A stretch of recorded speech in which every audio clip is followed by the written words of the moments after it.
Myself Pankaj Kumar Sharma, Assistant Professor in Mechanical Engineering Department of RKGIT.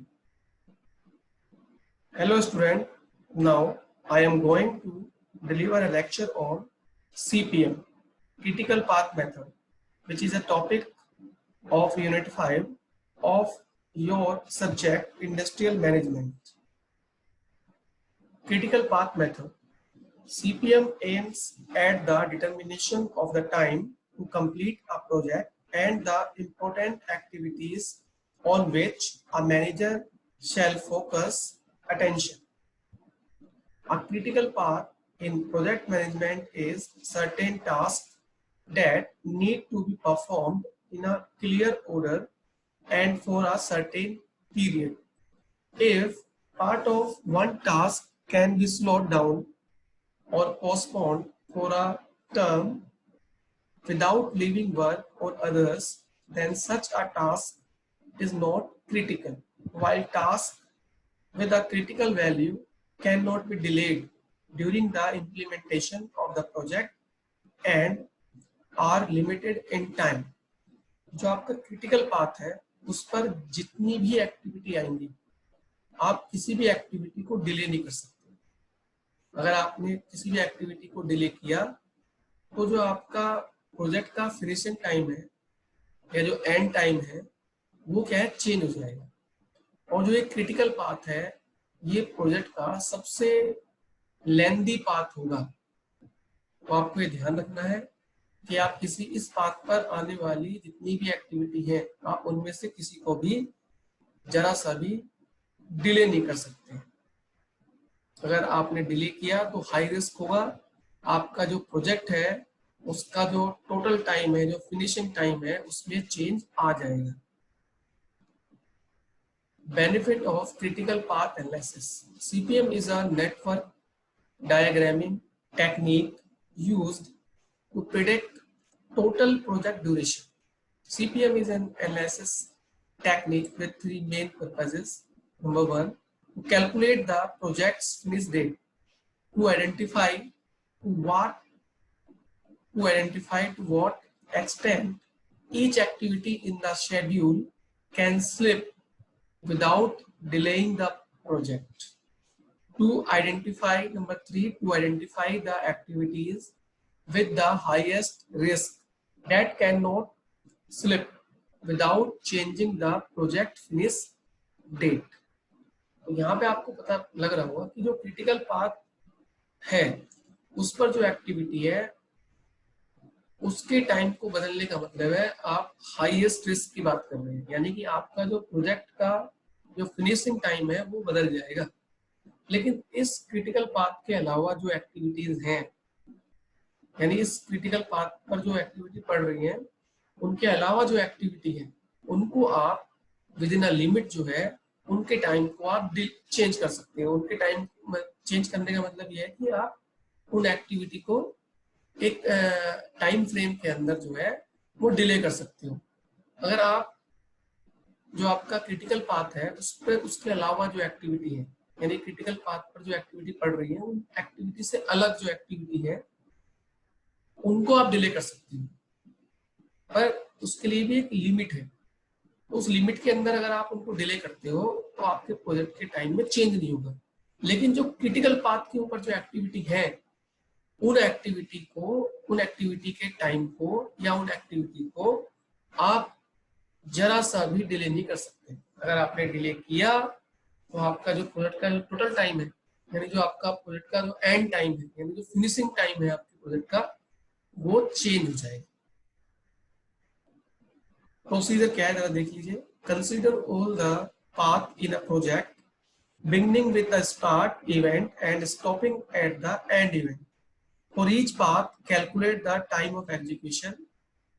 The path with the largest time is called the critical path, and the activities along this path are called critical activities or bottleneck activities. Time estimate include. जब हम CPM का जो अभी आगे वाली slide में आपको दिखाई देगा, ये देखिए, ये न्यूमेरिकल एक एग्जांपल लिया हुआ है, तो उसमें आप एक नेटवर्क बनाया हुआ है। तो यहाँ पे हम ना कुछ टाइम कैलकुलेट करते हैं। जैसे अर्लीस्ट स्टार्ट टाइम, ठीक है, earliest finish time, latest start time, latest finish time. तो जरा एक बार उनको देख लीजिए वो टाइम क्या है। बाकी वो टाइम आपको जब मैं इस एग्जाम्पल को अच्छे से आपको एक्सप्लेन करूंगा तो आपको समझ में आएगा। अभी आप जस्ट डेफिनेशन देख लीजिए उनकी।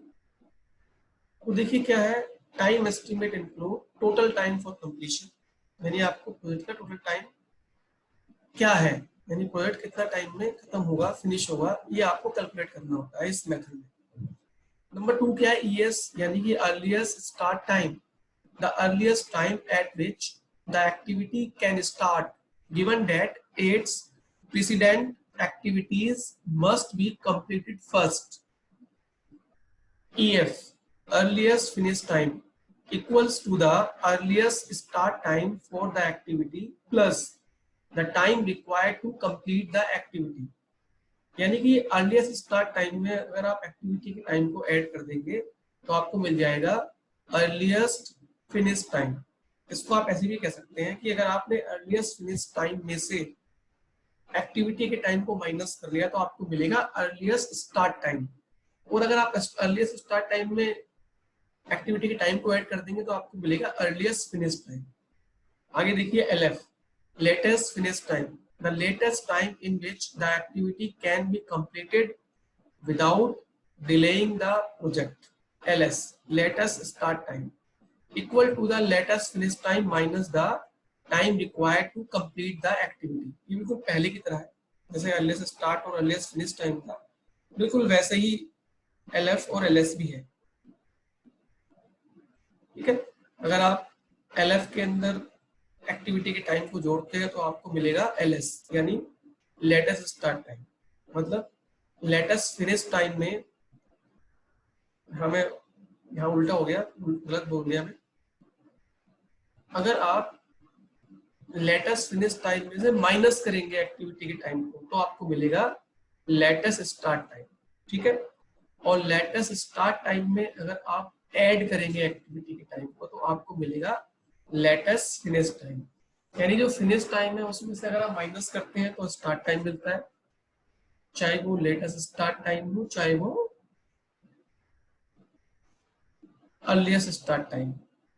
और अगर आप स्टार्ट टाइम में ऐड करते हैं तो आपको फिनिश टाइम मिलेगा, चाहे वो लेटेस्ट फिनिश टाइम हो चाहे वो अर्लीस्ट फिनिश टाइम हो। ठीक है, अब ये जो ES, EF, LF, LS, ये आपको भी डायग्राम जब मैं आपको एक्सप्लेन करूंगा नेटवर्क को तो आपके लिए क्लियर हो जाएगा। देखिए यहाँ पे एग्जाम्पल लिया हुआ है, यहाँ पे एक्टिविटी है आपकी ABCDEFGHI और ये नोड है 1 से 2, 1 से 3, 1 से 4, 2 to 3, 2 to 6, 3 to 5।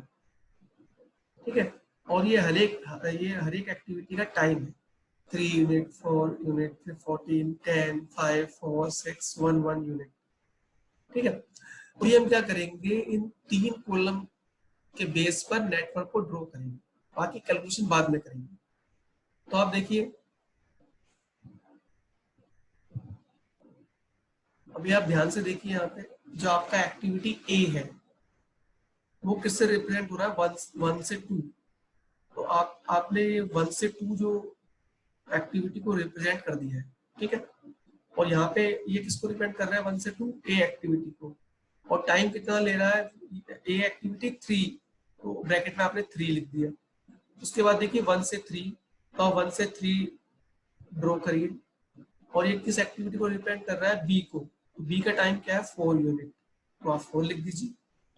अब देखिए 1 से 4, तो 1 से 4 नोड जो है वो किसको रिप्रेजेंट कर रहा है, C एक्टिविटी को। C एक्टिविटी का टाइम कितना है 14, वो आप यहाँ लिख दीजिए। तो ये नोड है ना, ये 1 तो क्या है, स्टार्ट इवेंट है, और 2 क्या है, एंड इवेंट है। ऐसे ये 1 क्या है, स्टार्ट इवेंट, और 3 क्या है, एंड इवेंट। ऐसे ही 1 क्या है, स्टार्ट इवेंट, और ये 4 क्या है, एंड इवेंट। ठीक है, तो अभी हमने 1 2 1 3 और 1 4 को ड्रॉ कर दिया है। अब आप आगे देखिए, 2 to 3, तो 2 to 3 आप आ गए, ठीक। और आपका टाइम कितना लगा 10। अब 2 to 6, तो आप 2 to 6 चले गए, टाइम कितना लगा 5। एक्टिविटी क्या है ई। ऐसे 3 से 5 देखिए, 3 to 5, एक्टिविटी क्या है एफ, टाइम कितना लगा 4, ठीक है। अब एक्टिविटी जी देखिए, 3 to 6, 3 to 6, ji activity time हो गया 6। ऐसे ही 4 to 5, 4 to 5 एंड 5 to 6। तो आपने जो उनकी एक्टिविटी है उन सबको, जो आपने एरो बनाया है ना, उसके ऊपर आपने इंडिकेट कर दिया है और साथ में उनका टाइम मेंशन कर दिया है। तो ये नेटवर्क आपने जो है पूरा कंप्लीट कर लिया। अब हम यहाँ पे जो है टाइम कैलकुलेशन करेंगे। तो जो पहली टाइम कैलकुलेशन है वो है हमारा ES। ES का मतलब क्या होता है, अर्लीस्ट स्टार्ट टाइम, मतलब जल्दी से जल्दी आप कितने टाइम में उस एक्टिविटी को शुरू कर सकते हैं। तो जैसे मैं एक्टिविटी 1 2 की बात करूंगा तो मेरा फोकस जो है 1 पे होगा, 2 पे नहीं होगा।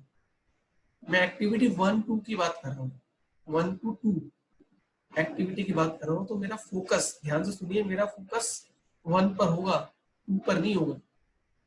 तो मैं 1 के लिए कैलकुलेट करूंगा ES, ठीक है। तो 1 क्या है, टेल इवेंट, और 2 क्या है, हेड इवेंट। देखिए ये एरो है ना, ठीक है। तो ये टेल है और ये हेड है, तो ये टेल इवेंट है और ये हेड इवेंट है। तो मैं अभी जो ES, अभी मैं सबके ES कैलकुलेट करूंगा, तो सबके क्या करूंगा, सबके टेल इवेंट के लिए ES कैलकुलेट करूंगा। तो ES क्या है, अर्लीस्ट स्टार्ट टाइम, यानी कि जितना जल्दी जल्दी आप स्टार्ट कर सकते हैं एक्टिविटी को, वो टाइम आपको कैलकुलेट करना है। तो हम क्या करेंगे, यहाँ पे जो है 1 से लेके 6 की तरफ बढ़ेंगे, तो हमने इसको बोला है फॉरवर्ड पास। तो इस फॉरवर्ड पास में क्या होगा, आपको मैक्सिमम टाइम कैलकुलेट करना है, यानी जो ES की जो वैल्यू है वो आपको मैक्सिमम से मैक्सिमम लेनी है, ठीक है। आपको अपॉर्चुनिटी मिलेगी, 2 या 3 वैल्यू मिल सकती है आपको, तो उसमें से तो मैक्सिमम होगी वो आपको लेनी है। कहीं कहीं पे आपको 1 वैल्यू भी मिलेगी, तो वहां पे तो मैक्सिमम की कोई बात ही नहीं है, उसी को लेना है। लेकिन जहाँ पे 2 3 या 4 वैल्यू आपको मिलेंगी ES की, वहां पे जो है आप मैक्सिमम वैल्यू लेंगे। तो आप देखिए 1 के लिए, 1 तो स्टार्ट है, स्टार्ट पॉइंट है, तो ES कितना हो गया 0। अब 1 से 2 के लिए देखिए, 1 से 2 एक्टिविटी के लिए देखिए, तो 1 से 2 एक्टिविटी जब आप देखेंगे तो हम बात करेंगे टेल की।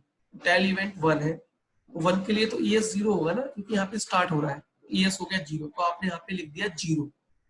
जो टेल इवेंट है ES, यानी जो I है, यहाँ पे आपने लिख दिया 0, ठीक है।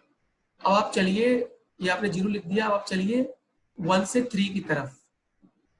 तो 1 से 3, तो 1 से 3 में भी स्टार्टिंग पॉइंट तो 1 ही है, टेल इवेंट तो 1 है, तो यहाँ पे तो ES 0 है, तो यहाँ पे 0 लिख दीजिए।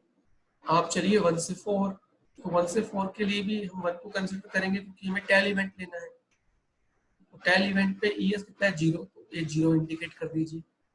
अब आप देखिए 2 से 3, तो 2 से 3, ठीक है। अब 2 से 3, 2 से 3 भी आप जा सकते हैं और 1 से 3 भी आ सकते हैं। तो 3 को अचीव करने के 2 मेथड है, एक तो ये वाला B एक्टिविटी के थ्रू आप जाएं, और एक D एक्टिविटी के थ्रू जाएं, ठीक है। 2 तरीके हैं। तो यानी कि 3 के जब आप ये 2 से 3 की बात करेंगे, तो आपके पास दो मेथड है जाने के। एक मेथड तो है 1 से 3, और एक मेथड है 2 से 3 का, ठीक है। तो अभी जब हम 3 पे जब ES को कैलकुलेट करेंगे तो वो कितना लेना चाहिए हमको, उससे 3 पे निकालने से पहले आप एक काम करिए, 2 पे निकाल दीजिए। तो जब आप 2 से 3 एक्टिविटी की बात कर रहे हैं, तो मैंने अभी आपसे कहा कि आप टेल इवेंट पे ES निकालेंगे। तो 2 से 3 जो एक्टिविटी है, ये वाली एक्टिविटी, ठीक है ना, 2 से 3 जो एक्टिविटी है, इस एक्टिविटी की जो टेल है वो 2 है, तो उस पे ES कितना होगा, ठीक है, उस पे कितना ES होगा, ये आपको देखना है। तो यहाँ पे 1 के लिए ES कितना है 0, तो जो आपका ये अर्लीस्ट स्टार्ट टाइम है जो 0 है, इसमें आप ये एक्टिविटी का टाइम जोड़िए, तो आपको जो ये जो 2 है ना, इसके लिए ईएस आ जाएगा, यानी कि यहाँ पे कितना ईएस है 0, तो आपने 3 को ऐड किया तो आपको क्या है 0 + 3 यानी कि 3, तो आपको 3 मिल गया। ठीक है, तो अभी 1 के लिए हो गया है ईएस 0 और 2 के लिए हो गया है ईएस 3। अब हमें 3 के लिए निकालना है। तो जैसे मैंने अभी आपसे कहा कि 3 में पहुंचने के लिए 2 तरीके हैं, एक तो आप 2 से 3 आ जाए, एक आप आ जाए 1 से 3। तो अगर आप 1 से 3 आएंगे तो ईएस कितना है आपका 0। अब यहाँ का जो ईएस निकालना होता है उसमें एक्टिविटी के टाइम को जोड़ना है। 0 + 4 यानी कि आपको मिला 4, तो 4 होना चाहिए ईएस, लेकिन यहाँ क्या लिखा हुआ है 13। क्यों लिखा है भैया? ये इसलिए लिखा है क्योंकि आपको यहाँ पे ईएस जो है मैक्सिमम लेना है। तो वो कैसे मिलेगा मैक्सिमम? तो देखिए यहाँ पे ईएस कितना है 3, तो इस 3 में आप एक्टिविटी का टाइम जोड़िए 10, 10 और 3 कितना हो गया 13। तो आपको 13 लेना है क्योंकि 13 जो है वो ज्यादा है। किससे ज्यादा है? 0 + 4 से ज्यादा है, यानी 0 + 4 से ज्यादा क्या है 10 + 3 यानी कि 13 है। तो आपको जो यहाँ पे चूज करना है ईएस, वो कम वाला नहीं लेना, आपको ज्यादा वाला लेना है, मैक्सिमम लेना है। तो ईएस हो गया आपका 13। ठीक है, अब आप 1 से 4 देख रहे हैं, तो आप 4 के लिए कैलकुलेट कर लीजिए ईएस। 4 के लिए कैलकुलेट करना है तो क्या है, यहाँ पे ईएस 0 है तो ये 14 को ऐड करा तो आपको मिल गया ईएस 14। यहाँ तो आपके पास कोई ऑप्शन ही नहीं है 14 के अलावा कुछ और लेने का, तो आपने 14 ले लिया। ठीक है, अब आपको 5 पे जाना है, तो 4 से 5 भी जा सकते हैं और 3 से 5 भी जा सकते हैं। तो यहाँ पे आपको 2 ईएस मिलेंगे और आपको मैक्सिमम ईएस लेना है। एक ईएस तो आपको मिलेगा ये 14 + 1 से, तो वो हो गया 15। ठीक है, लेकिन यहाँ तो लिखा है 17, ये कैसे आया? यहाँ पे देखिए ईएस है 13 और एक्टिविटी का टाइम जोड़ा तो आपको मिल गया 17। तो वही 17 जो है वो 14 + 1 से ज्यादा है ना, यानी 15 से ज्यादा है। तो आपने किसको वैल्यू दी पहले? आपने मैक्सिमम, जो मैक्सिमम वैल्यू आई है ईएस की, उसको आपने यहाँ पे एम्फेसाइज किया, उसको आपने लिया, 17 आपने ले लिया। अब देखो 6 पे पहुंचने के 3 रास्ते हैं, 3 पाथ हैं। एक तो आप 5 से 6 जा सकते हैं, 3 से 6 जा सकते हैं, 2 से 6 जा सकते हैं। तो 3 ईएस आपको मिलेंगे, लेकिन आपको मैक्सिमम ईएस लेना है। तो यहाँ पे कितना ईएस है 3, 5 जोड़ेंगे तो आपको मिलेगा 8। यहाँ पे कितना ईएस है 13, 6 जोड़ेंगे तो आपको मिलेगा 19। तो आपने यहाँ पे 19 ले लिया। क्यों ले लिया? क्योंकि ये मैक्सिमम रहा होगा। कैसे मैक्सिमम रहा होगा देखते हैं कि 17 + 1 कितना है 18। हाँ बिल्कुल, ये मैक्सिमम है, तो आपने इसको मैक्सिमम ले लिया। तो अभी जो आप चले गए इसको बोलते हैं फॉरवर्ड पास। और आपने यहाँ पे क्या करा है, यहाँ पे आपने ईएस को लिया है और आपने टेल इवेंट के लिए उसको कैलकुलेट किया है। ठीक है, जैसे एक्टिविटी 1 से 2 है तो उसका टेल इवेंट है 1, एक्टिविटी 2 से 6 है तो उसका टेल इवेंट है 2। तो ऐसे करके आपने सबका टेल लिया और बाद में जो ये लास्ट वाला जो नोट था इस पे ईएस आपने कैलकुलेट कर लिया। ठीक है, अब इससे आगे तो कुछ नहीं है। ठीक है ना, अब ये हेड भी यही है, टेल भी यही है। तो यहाँ पे जो ईएस है 19, उसको हमने एलएफ के बराबर ले लिया। अभी एलएफ क्या है? एलएफ का मतलब है लेटेस्ट फिनिश टाइम। तो यहाँ पे क्या है, दोनों को बराबर ले लेते हैं। ये आखिरी वाला जो एंड पॉइंट होता है उसको दोनों को बराबर मान लेते हैं। ईएस को कन्वर्ट कर लिया, एलएफ को भी 19 मान लो। अब चलेंगे हम पीछे की तरफ, यानी बैकवर्ड पास। अभी हमने लिया था फॉरवर्ड पास में मैक्सिमम टाइम, अब हम लेंगे मिनिमम टाइम। तो आप देखिए 5 पे पहुंचना है आपको, 6 से 5 आना है। ठीक है, तो एलएफ कितना है 19, एक्टिविटी का टाइम निकाल दो, माइनस कर दो, 1 माइनस करेंगे तो 19 में से 1 जाएगा तो कितना होगा 18 बचेगा, तो एलएफ हो गया 18, हमने फिक्स कर लिया। ठीक है, अब 6 से 2 पे आ जाओ, तो एलएफ कितना है 19, 5 को माइनस कर दो तो आ जाएगा 14, है ना। 5 को माइनस कर देंगे तो कितना आएगा 14 आएगा, लेकिन यहाँ पे एलएफ लिखा है 3, क्योंकि यहाँ पे 2 एलएफ मिलेंगे आपको। एक तो 6 से 2 आने पे मिलेगा एलएफ, एक 3 से 2 आने में भी तो मिलेगा। ठीक है ना, एक जो है आपको टू आप टू को दो तरह से आ सकते हो ना, एक तो 6 से 2 और एक कैसे आएंगे 3 से 2। जो मिनिमम होगा उसको लेंगे। देखते हैं, चलो पहले से कंसिडर कर 2 को देख लेते हैं। यहाँ पे लिखा है 19, 19 में से 6 गया कितना बचेगा, 19 में से 6 गया कितना बचेगा बताइए, 13। 13 आपने लिखा, लेकिन पहले चेक कर ले, क्योंकि 3 पे आने के लिए एक ये भी पाथ है। तो यहाँ पे कितना है LF 18, 18 में से 4 गया कितना बचा 14। तो 14 ज्यादा है ना 13 से, तो 14 को नहीं लेंगे, 13 को लेंगे। 13 को ले लिया, ठीक है। अब इस 13 में से LF में से 10 को माइनस करेंगे एक्टिविटी के टाइम को, तो आपको मिलेगा 3। तो 3 कम है ना। अभी यहाँ 19 LF 19 है, 5 को निकालेंगे तो कितना मिलेगा, 19 में से 5 को निकालेंगे तो 14 मिलेगा। लेकिन यहाँ पे देखो LF कितना 30, 10 को माइनस करेंगे तो कितना मिलेगा 3। तो कम वाले को लेंगे, तो इसलिए हमने LF 3 लिया है। 19 माइनस 5 14 नहीं लिया, क्योंकि यहाँ पे आपको मिनिमम टाइम लेना है, तो आपने यहाँ पे इसको 3 ले लिया, ठीक है। तो इस तरह से हमने इसका भी LF निकाल लिया। अब इसका LF निकालो। यहाँ LF कितना है 3, एक्टिविटी का टाइम 3 माइनस किया हो गया 0, ठीक है। यहाँ पे कितना है LF 13, माइनस 4 किया तो कितना मिला 9। लेकिन 9 जो है बड़ा है ना 0 से, तो आपको क्या लेना है, छोटा लेना है, तो 0 इसलिए आपने लिया। यहाँ देखो LF कितना है, यहाँ देखो LF कितना है 18, 1 को माइनस करेंगे तो कितना आ जाएगा 17। अब इस 17 में से 14 को माइनस करेंगे तो कितना आएगा 3। लेकिन पहले ही आपने LF 0 लिया हुआ है, 0 लिया हुआ है क्योंकि वो सबसे छोटा है। अब क्योंकि 1 पे जाने के 3 पाथ है आपके पास, 2 से 1, 3 से 1 और 4 से 1, ठीक है। तो उसमें से जो मिनिमम टाइम होगा ना, जो एक्टिविटी टाइम को माइनस करेंगे तो जो मिनिमम होगा उसको हम चूज करेंगे। वो 0 है, तो यहाँ पे LF हो गया 0।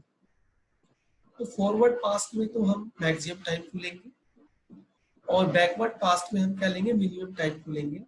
जब हम मैक्सिमम टाइम को लेंगे फॉरवर्ड पास्ट में तो वो ES कहलाएगा, और जब हम बैकवर्ड पास में मिनिमम टाइम को लेंगे तो उसको हम बोलेंगे LF। अब यहाँ पे क्या है ES और LF दोनों को माइनस करके आ गया 0। ऐसे यहाँ पे 18 में 17 गया तो 1, 17 में से 14 गया तो 3, 0 में से 0 गया तो 0, ऐसे ही 3 में से 3 गया तो 0, ठीक है। 13 में 13 गया तो 0।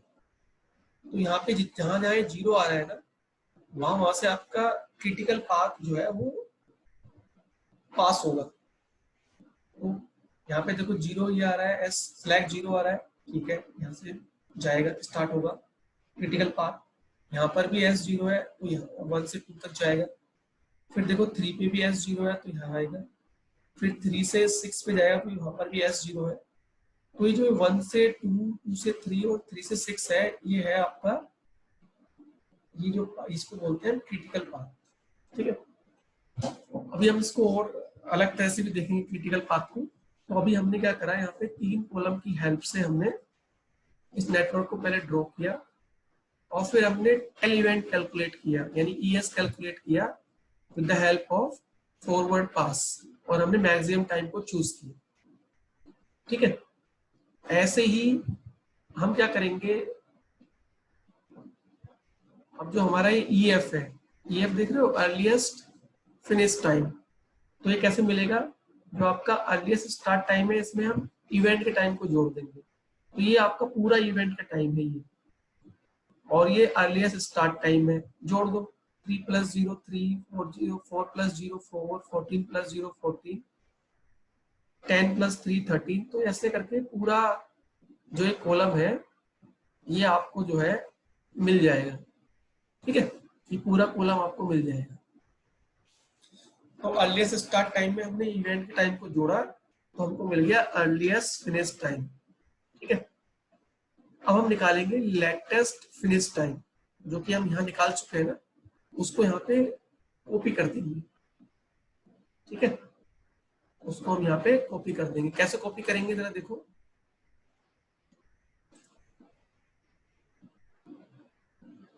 यहाँ पे देखो, जो आपका 1 से 2 है, 1 से 2 पे क्योंकि अभी हम ले रहे हैं यहाँ पे LF का मतलब हो गया हेड इवेंट, तो 1 से 2 पे हेड कौन है 2, उसके लिए LF कितना है 3, तो हमने यहाँ 3 लिख लिया।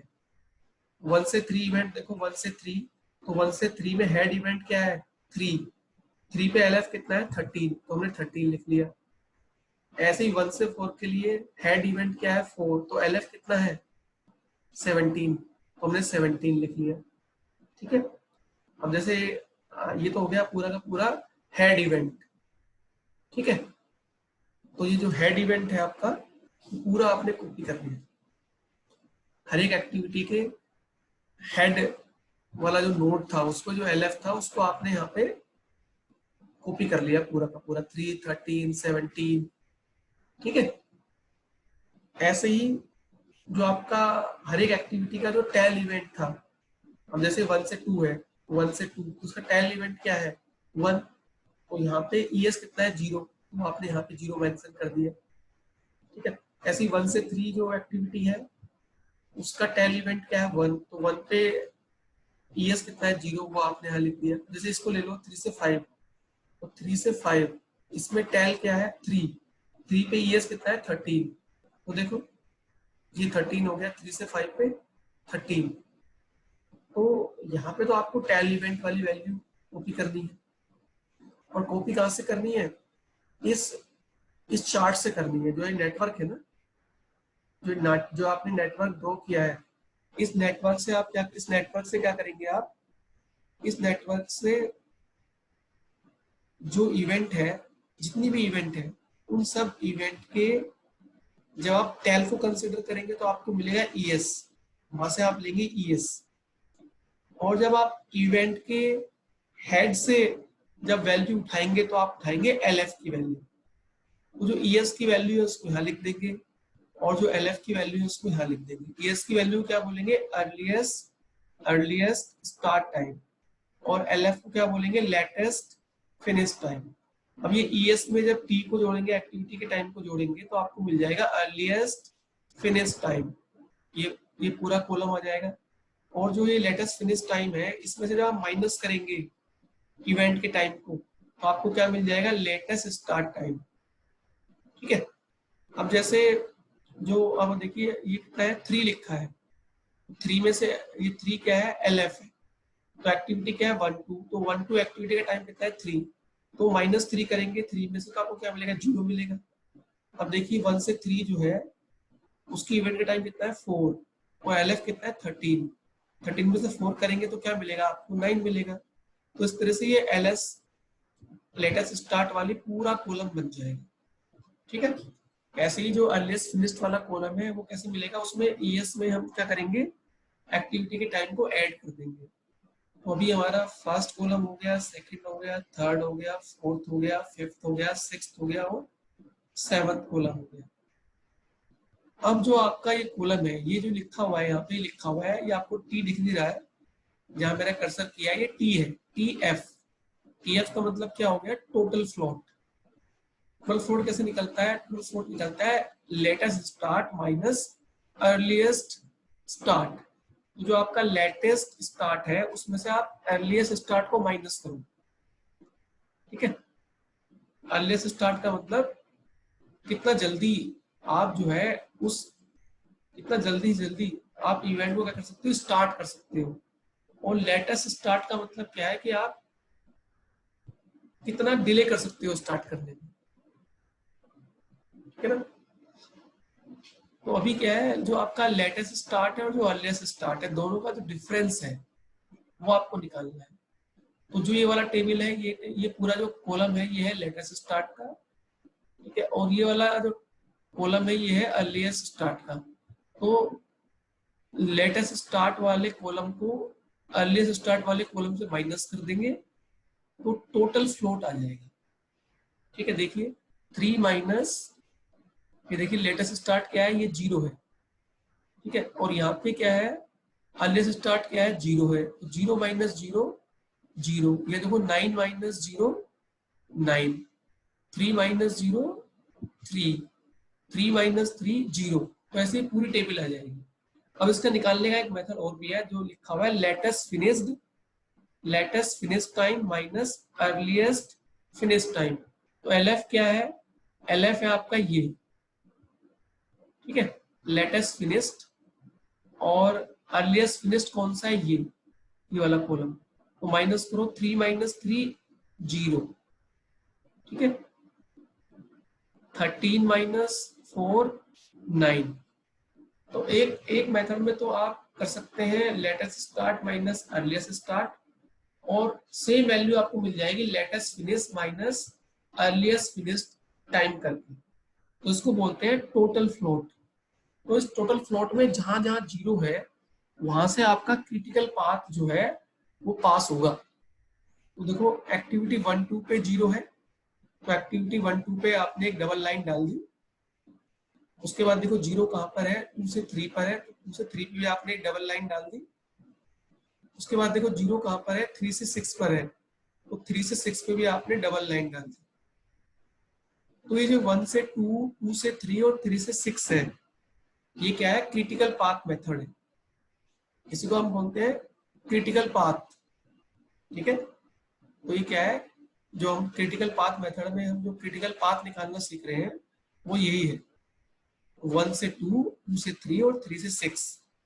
तो क्या हो गया? क्रिटिकल पाथ क्या है आपका? 1 से 2, 2 से 3 और 3 से 6, यानी कि A D G, A event dash D event dash G event. कितना वैल्यू आ रहा है? 19 डेज। देखिए 19 डेज आ रहा है, और ये सबसे बड़ा पाथ है, सबसे बड़ा टाइम आपको 19 दिखाई दे रहा होगा। तो उसको हम क्या बोलते, यही जो क्रिटिकल पाथ जो मेथड है वो इसी क्रिटिकल पाथ के नाम से है, ठीक है। तो ये टोटल फ्लोट हो गया। तो जहां जहां टोटल फ्लोट जीरो होगा वहां से जो पाथ पास होगा उसको हम बोलते हैं क्रिटिकल पाथ, ठीक है। और ये सबसे लंबा पाथ होता है, और इस पाथ पर आप किसी भी एक्टिविटी को क्या कर सकते हैं? इस पाथ पर जो आने वाली एक्टिविटी है उनको आप डिले नहीं कर सकते। यानी 1 से 2 जो एक्टिविटी है उसको आपको 3 यूनिट में कंप्लीट करना होगा। जो 2 से 3 एक्टिविटी है उसको आप 10 डेज मान लो इसको, चलो 10 डेज में कंप्लीट करना होगा। जो 3 से 6 एक्टिविटी है उसको आपको जो उसके लिए निर्धारित है 6 डेज, उसमें ही आपको कंप्लीट करना है। अगर आपने थोड़ा सा भी चेंज किया तो आपको जो प्रोजेक्ट का जो प्रोजेक्ट का ड्यूरेशन है, यानी जो प्रोजेक्ट का फिनिशिंग टाइम है वो चेंज हो जाएगा। चलिए, तो हो गया टोटल फ्लोट। अब हम बात करते हैं फ्री फ्लोट की। तो ये कैसे निकलता है? तो जो आपने टोटल फ्लोट निकाला है, ये टोटल फ्लोट वाला कॉलम है, इस कॉलम में से आप एस जे माइनस कर दीजिए। एस जे का मतलब क्या है? एस जे का मतलब है जो आपका हेड इवेंट है, जो आपका हेड इवेंट है ना उसको माइनस करना है। तो ये टोटल फ्लोट वाला कॉलम है, ठीक है। और जो हेड इवेंट है, जैसे कि 1 से 2 पे हेड क्या है? हेड इवेंट क्या है? 2। तो 2 पे कितना एस है? 0। तो आप टोटल फ्लोट भी 0 है, और 0 माइनस करेंगे तो 0 मिलेगा। ऐसे ही टोटल फ्लोट यहाँ पे टोटल फ्लोट कितना है? 9। तो 9 है टोटल फ्लोट, इसमें से आप माइनस कर दीजिए जो 1 3 एक्टिविटी है उसका हेड इवेंट क्या है? 3। 3 पे कितना एस है? 0। आप इस 9 में से 0 को माइनस करेंगे तो आपको क्या मिलेगा? 9 मिलेगा। तो कहने का मतलब ये है कि टोटल फ्लोट की जो वैल्यूज है उनमें से आप जो भी इवेंट लेंगे उस इवेंट का जो हेड इवेंट होगा उस पर जो एस का वैल्यू है, यानी कि स्लैक, देखो एस निकाला है ना आपने, सब पे एस निकाला हुआ है, तो हेड इवेंट के एस को आपको माइनस करना है। एस मतलब स्लैक को माइनस करना है, तो आपको फ्री फ्लोट मिल जाएगा। ऐसे ही होता है इंडिपेंडेंट फ्लोट। तो ये कैसे मिलता है? ये देखो, ये क्या है? एफ एफ क्या है? Free float. ये फ्री फ्लोट वाला ये वाला कॉलम है। इस कॉलम में से आप जो है एस आई, यानी पहले तो आपने हेड इवेंट वाले एस को माइनस किया था, अब आपको टेल इवेंट वाले एस को माइनस करना है। तो एक एग्जांपल ले लेते हैं। जैसे आपकी एक्टिविटी है, आपकी जैसे इसको ले लेते हैं। आपकी एक्टिविटी कितनी है? आपकी एक्टिविटी क्या है? ई 2 से 6। तो ये हो गया 2 से 6। तो 2 से 6 में जो टेल है वो क्या है? 2 टेल है। तो 2 टेल के लिए एस कितना है? 0। तो इस 0 को आपको माइनस करना है इस 11 में से। ये फ्री फ्लोट वाला 11 है ना, इसमें 0 को माइनस करेंगे तो आपको क्या मिलेगा, 11 ही मिलेगा। तो इस तरह से हम लोग ये इंडिपेंडेंट फ्लोट निकाल लेते हैं। तो न्यूमेरिकल जब आपसे पूछा जाएगा तो आपसे पूछा जाएगा कि भाई आपका टोटल फ्लोट कितना आया है, आपसे पूछा जाएगा आपका फ्री फ्लोट कितना आया है, आपका इंडिपेंडेंट फ्लोट कितना आया है, आपसे वो पूछेगा कि क्रिटिकल पाथ कौन सा है और क्रिटिकल पाथ पर कितना टाइम की कितनी वैल्यू आई है, यानी प्रोजेक्ट जो कंप्लीशन का टाइम है वो क्या है। तो इस तरह के क्वेश्चन जो है इस एग्जाम्पल से बनते हैं। तो आप इसको एक बार अच्छे से देख लीजिए। मैं आपको इसकी जो है नोट्स आपको प्रोवाइड करा दूंगा। बाकी जो ये इसका वीडियो भी मैं आपको भेज दूंगा, तो आप उसको एक बार सुन लेंगे। अगर समझ में आ जाएगा तो ठीक है, नहीं आएगा तो आप मुझे मेरे पर्सनल नंबर पे कॉल करके आप जो है इसको मैं आपको फिर दोबारा से समझा दूंगा। ठीक है, okay student, thanks a lot to all of you.